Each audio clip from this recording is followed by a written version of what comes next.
Lady Cordelia Ashworth folded her napkin into a perfect square, the kind of fold that took years to learn, and no one in the room ever thought to notice. Her husband had just called her by his sister's name. He did not stop talking. He did not glance her way. He simply carried on describing the wool shipments to the magistrate from Derby, as though nothing at all had slipped from his mouth. Cordelia set her wineglass down without a sound. If something in this story catches hold of you tonight, stay with it until the end. Tell us where in the world you are watching from. We would like to know how far a quiet woman's evening can travel. The dining hall at Ashbourne House had ceilings so high that voices thinned before they reached the top, and candlelight struggled to fill every corner, no matter how many candles were lit. It was the autumn of 1819, and the estate's harvest accounts were 3 weeks behind, which was the reason 12 guests now sat at a table, built for a family 4 times their size. Cordelia was 28.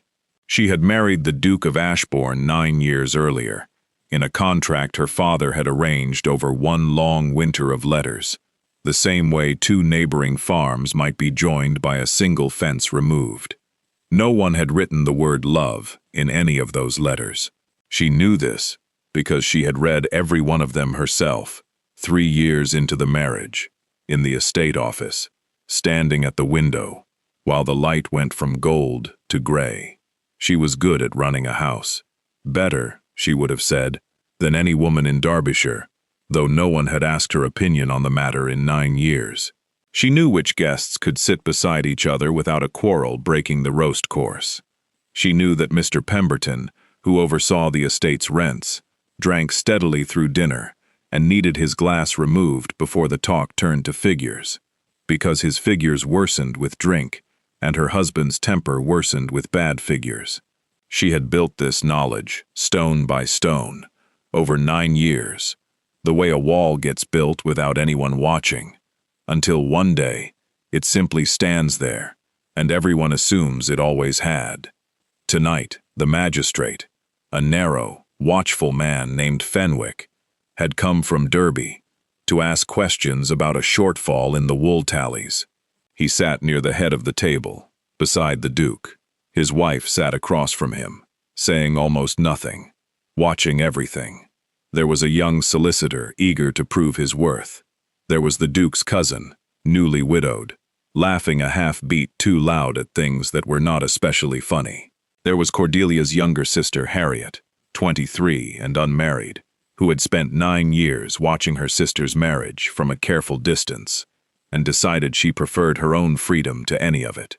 And at the head of the table sat the Duke of Ashbourne, 34, broad through the shoulders, graying at the temples, in the way people called distinguished, rather than simply older. He had a gift.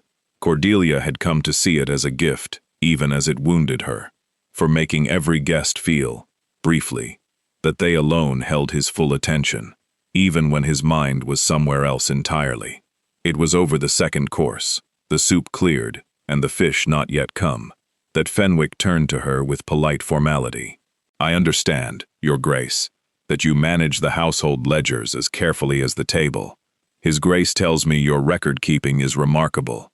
Cordelia had, in fact, found the exact error in the wool tallies 4 months earlier.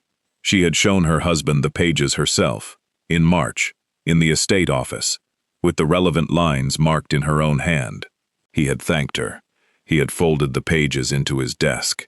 He had said nothing more of it until this week, when the letter came from Derby, and he had spent 4 days pale and short-tempered, without once thinking to open that drawer. "I do keep them," Cordelia said. Her husband's eyes moved to her for half a second. Not quite a warning. Not quite anything she could name. "Cordelia has a gift for detail," he said smoothly, turning back to Fenwick. "Harriet, isn't it true your sister forgets nothing?" "Nothing at all," Harriet said, watching Cordelia over the rim of her glass, and something in her voice made the words sound less like praise than testimony offered before a bench. The fish arrived. The talk drifted, as it always did, toward the men's end of the table, toward wool and rents and numbers. Cordelia returned to her quiet work of watching. Pemberton's glass. Fenwick's wife, who had not spoken 6 words all evening, and seemed to be cataloguing the room the way Cordelia herself did. It was somewhere between the fish and the roast, with her husband gesturing broadly to make a point to the young solicitor, that he said, without turning his head, without any pause at all, "Isabel will tell you, the spring figures never balanced properly to begin with." The table did not stop. No fork paused in the air. The talk rolled forward, exactly as it had been rolling, because to the other 11 people at that table, Isabel was only a sound, gone as soon as spoken, replaced half a second later by the solicitor's answer about grain prices. But Cordelia had gone very still. Isabel was the Duke's older sister, 3 years dead of a winter fever. He had not spoken her name aloud, so far as Cordelia could recall, more than a handful of times since the burial. Isabel had once run their father's house with the same quiet, invisible skill. Cordelia now ran this one. He had not noticed. That was the thing that settled into her chest, like a stone dropped into still water. The rings spreading and not stopping. He had spoken his dead sister's name in the exact place where his wife's name belonged, and he had moved on, untouched, to grain prices and the solicitor's nervous nodding. Cordelia lifted her wineglass. She smiled at Fenwick, who had asked her something about her ledgers, that she answered with perfect, practiced warmth. Beneath the table, her other hand pressed flat against her knee, very still, the way a person goes still after news they intend to feel later, alone, where no one can watch what it costs them. The last carriage left Ashbourne House a little after 11. Cordelia stood in the entrance hall handing out cloaks, thanking Fenwick for the ride from Derby, watching the Duke's widowed cousin climb unsteadily into her carriage, with the particular grace of a woman who has had one glass too many, and knows it. When the house had gone quiet, Cordelia did not go up to find her husband, who had retreated to the study with the young solicitor to keep discussing grain. She stood alone in the hall for a long moment, in the particular silence that follows a successful dinner, and thought, with a clearness that frightened her slightly, "I have been here before. Not tonight. Always." She climbed the stairs to the small writing room that had been hers alone since the 2nd year of her marriage, the only space in that enormous house that felt entirely her own. She opened the household ledger to the first page, and looked at 9 years of her own handwriting. The careful columns, the neat sums, the small notes to herself about which guests could sit where, which accounts needed mending, which servants needed which instruction. 9 years of a life built around making other people's lives run smoothly. Not one entry bore her own name as anything but the keeper of the record. She closed the ledger. Downstairs, in the study, her husband's voice carried faintly through the floor, still talking of grain, still entirely unaware that somewhere above him, something that had held his household together for 9 years, had just come quietly, permanently loose. 6 weeks passed before anyone else in Derbyshire noticed anything had changed. To Fenwick, to the solicitor, to every family that dined at Ashbourne House through November, nothing appeared different at all. Cordelia planned the Michaelmas dinner. She kept the ledgers. She wrote the letters that kept a dozen fragile alliances from cracking apart. The house ran exactly as it always had. Underneath that surface, she was taking it apart, stone by stone, the same careful way she had built it. She had, from her mother, a small trust set aside at her wedding, and long forgotten by everyone, including, she suspected, her husband, who had never once asked after it. She visited her mother's old solicitor, a soft-spoken man named Mr. Whitfield, who had known her since she was a girl, and asked him quiet, specific questions. It was more than she expected. Not a fortune. Enough for a small house. Enough for a year of careful living. Perhaps 2. Enough to not depend on any man's goodwill the moment she stepped through a door. She told no one. Not Harriet, though her sister watched her all through November with a sharpening, knowing attention, as if she could see the frame being built behind Cordelia's composed face. Not her mother, who would have spent every visit trying to talk her out of whatever she suspected. Only Mr. Whitfield, in a string of quiet afternoon meetings, arranged under the cover of ordinary errands. And in those meetings, she found something she had not expected. A man who listened to her the way she had spent 9 years listening to everyone else. Who asked her, plainly, what she wanted. The question sat strange in her chest. She had to hold it a long moment before she could answer. What she wanted, once she let herself say it aloud, was simple to name and enormous in what it asked. She wanted to walk into a room and be seen as herself, not as the machinery that kept the room running. She left on a Tuesday morning in the second week of December, before the house had risen. With one trunk she had packed herself over several nights, a little at a time, so no servant would notice the weight of it growing. She left a letter on the desk in the study, where he would find it when he came down. Not cruel, not dramatic, a plain statement that she had taken a house in a quiet lane outside Derby, that she did not intend to return to Ashbourne, that she would write within the month regarding the practical matters between them. She did not mention Isabel's name. She had written 3 drafts that did, and burned each one in the study grate before dawn. Explaining the wound mattered less, she had decided, than simply removing herself from the place that kept reopening it. The house on Larkspur Lane had 4 rooms, a narrow stair, and a kitchen that forced her, for the first time in her adult life, to learn how a household runs through her own 2 hands, rather than through the quiet command of servants. One woman came with her, Mrs. Pruitt, sharp-tongued and capable, who had worked 11 years in the Ashbourne kitchens, and had asked, the moment word quietly spread that her Grace was setting up her own house, to come along. "I've watched you run that great house 11 years, ma'am," Mrs. Pruitt said, folding a dish towel with brisk finality. "I'd rather watch you run your own." The Duke did not come at once. Cordelia had half expected, in some corner of herself she did not entirely trust, that he would arrive within days, wounded or furious or both. Instead, 3 weeks passed in silence, and in that silence, she learned something that surprised her. She did not miss Ashbourne House nearly as much as she had feared she would. She missed certain things, the particular slant of afternoon light across her old writing desk, a few of the younger servants she'd grown fond of. She did not miss the dinners, the seating charts, the careful herding of Pemberton away from his 3rd glass of claret. Instead, she found a different occupation. At Mr. Whitfield's quiet suggestion, she began assisting a small circle of women, widows mostly, and a few wives in circumstances not unlike her own, who wanted to understand what the law actually allowed them regarding property and inheritance. It turned out she had an uncommon gift for it, having spent 9 years managing the precise financial bones of a household she was never once permitted to claim as her own. It was a gray Thursday in late January when the Duke finally came. He sent no word ahead.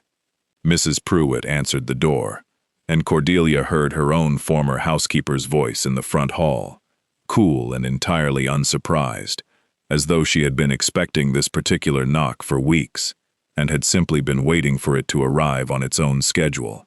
"Her Grace is occupied just now, Your Grace. You'll want to wait." He waited. Cordelia finished her business with the 2 widows at her table at her own pace, walked them to the door herself, and only then went through to the front room, where her husband had been standing the better part of 20 minutes, hat in both hands, looking nothing like the man who had sat at the head of his own table 2 months before with such unconsidered ease. He looked, she thought, studying him from the doorway, like a man who had spent 2 months being told no by a world that used to simply arrange itself around him without asking. "You might have written," he said, when the silence had gone on long enough that someone had to break it. "I did write," Cordelia said. "I told you I would settle the practical matters by letter. Mr. Whitfield has been in correspondence with your man of business, 3 weeks now. That isn't what I meant. I know what you meant. She sat, finally, in the chair across from him, the small width of her own front room between them, and found she was not afraid of this conversation, the way she might once have been. Fear needed uncertainty about the outcome, and sitting there, she found she was no longer uncertain about anything that mattered. He turned the hat once in his hands. Something moved across his face she had rarely seen there in 9 years. Not the smooth composure he wore at the head of his table, but something rawer, closer to the surface. "Isabel," he said finally. "You're leaving because I called you Isabel." "I'm leaving," Cordelia said, "because you called me Isabel and didn't know you'd done it. Because I have spent 9 years being the one person in that house who notices everything. Every name, every debt, every seating arrangement that could ruin an agreement if it went wrong. And you have spent 9 years being the one person permitted not to notice anything at all, including, apparently, his own wife's name." He did not answer at once. When he did, his voice had gone quieter than she'd heard it in years. "I didn't know there was anything to notice. I thought the house simply ran itself." "That's the trouble," Cordelia said. "Not that you failed to see me tonight. That you never once had to look at all. Because the house ran so smoothly, you never had reason to find the hands underneath it. I was the hands, Edmund. And hands do not get introduced to magistrates. They do not get thanked. They only get assumed." He left that afternoon without resolution, and she had not expected one. What she wanted, she understood, with growing clearness in the weeks that followed, was for him to do something he had perhaps never once been made to do in his whole comfortable life. Sit inside discomfort long enough that it actually changed the shape of him, instead of simply waiting for it to lift. He came again in February. This time he did not come empty-handed. He brought, of all things, the old estate ledgers, not her personal books, which she had taken with her, but the heavier volumes, going back a decade, recording every dinner, every account, every careful negotiation she had managed, long before he had ever truly looked at what he was reading. He set them on her small kitchen table without a word. Then he looked up at her, and for the first time since October, he did not look away. The ledgers sat between them on the small table, their leather covers worn soft at the corners, from a decade of handling. Cordelia did not reach for them. "I went through these," Edmund said. "All of them. Every year. Back to the year we married. I wanted to see what I had been calling the house running on its own." Cordelia said nothing, but she sat down across from him, and for the first time in these February visits, she found herself genuinely curious what he might say next. "You found the wool discrepancy in March," he said. 7 months before Fenwick ever came down from Derby. You showed me the pages yourself, and I put them in a drawer, and when the letter finally came, I spent 4 days pale as ash, trying to solve a problem you had already solved for me, because it never once occurred to me to simply open the drawer." "No," Cordelia said. "It didn't. I won't pretend 6 weeks with old ledgers has made me a different man," he said, and there was something almost wry in it, a self-knowledge she had not expected to find in him. "But I understand something now I did not understand in October. I have been married 9 years to a woman doing hard, exact, essential work, and I called it the house running smoothly, as though smoothness were a quality of houses and not a quality of the particular person who builds it, stone by stone, while everyone else simply walks through the rooms she has made livable." It was not, Cordelia understood, an apology in the ordinary sense. She was glad of that. She had grown, these past months, deeply wary of the ordinary kind, the sort that asks to be accepted quickly, so the one apologizing can return to comfort. This was slower, more specific, and it asked, she thought, watching him across her own kitchen table, for an answer equally slow and specific. "I am not coming back to Ashbourne," she said. "I did not come to ask you to. I am keeping this house. I am keeping the work I have begun here. The women I have been helping. The arrangement with Mr. Whitfield. I am Cordelia, in my own right now. Edmund, not in relation to your dinners, or your ledgers, or your calendar. I will not go back to being anything less than that. I would not ask it of you, he said. Not for anything. She studied him a long moment, the same careful study she had once given only to guests and seating charts, turned now, deliberately, on her own husband.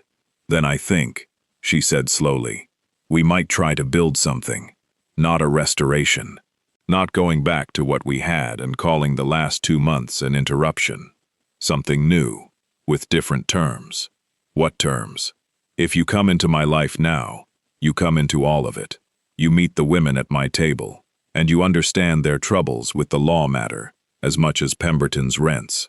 You sit through an evening of talk about property statutes without steering it toward something more comfortable.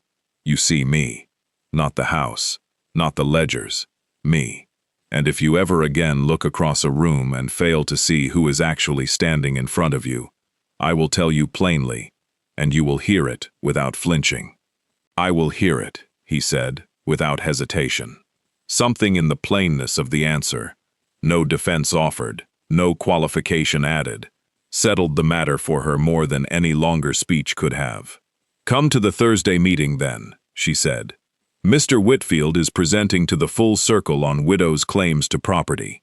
I intend to argue 2 points of the statute he has got wrong. I should like you in the room. Something moved across his face, careful, not quite a smile. You want me to watch you argue a point of law against your own solicitor, in public.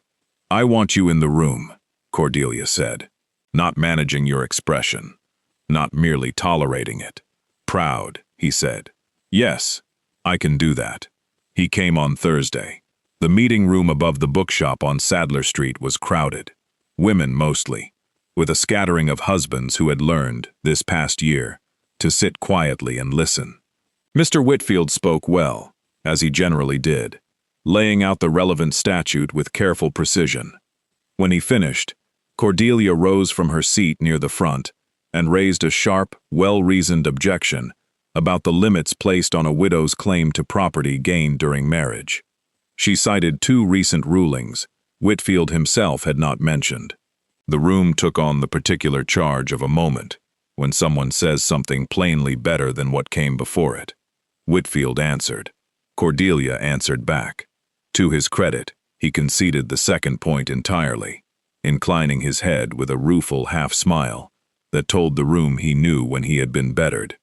Near the back, a stranger leaned toward his companion and asked, not quietly enough, "Who is that?" Before his companion could answer, Edmund, seated 2 rows behind, said it himself, clearly, without being asked. That is my wife, Cordelia Ashworth. She has organized half the property claims filed by this circle these past 2 months. There is not a man in this room who understands the statute as she does. Whitfield included, evidently. A ripple of quiet laughter moved through the room. Whitfield, still smiling, inclined his head again in good-humored surrender. Cordelia, several rows ahead, heard every word. She did not turn at once. She let it move through her. The slow way, something genuinely new, moves through a person who has waited a long time without quite letting herself believe it would come. Then she turned, just enough, and found him already looking at her. Not with the glance of a man idly following a sound, not with the managed, practiced warmth he had once worn for the benefit of every room he entered. Something plainer than that. Full, unguarded attention. The look of a man who had finally found the woman in front of him and knew, past any doubt, exactly who she was. Cordelia looked back down the rows at him, and she smiled. Not the smile she had worn at the dinner table in October, the composed, dishonest thing she had offered while deciding, quietly, to leave. Something else entirely. The smile of a woman who had walked out of a grand house before dawn, with 1 trunk and her own name intact, who had built something real with her own 2 hands, in 4 small rooms, on a lane outside Derby, who had sat at her own table and set her own terms, and had watched a man come to her, with nothing to offer but the truth and his willingness, at last, to see her. She turned back to Mr. Whitfield, gathered her notes, and continued making her case. There was still work to be done, and for the first time in 9 years, every part of it was entirely her own. The candle on the lectern guttered once in a draught from the door, and steadied.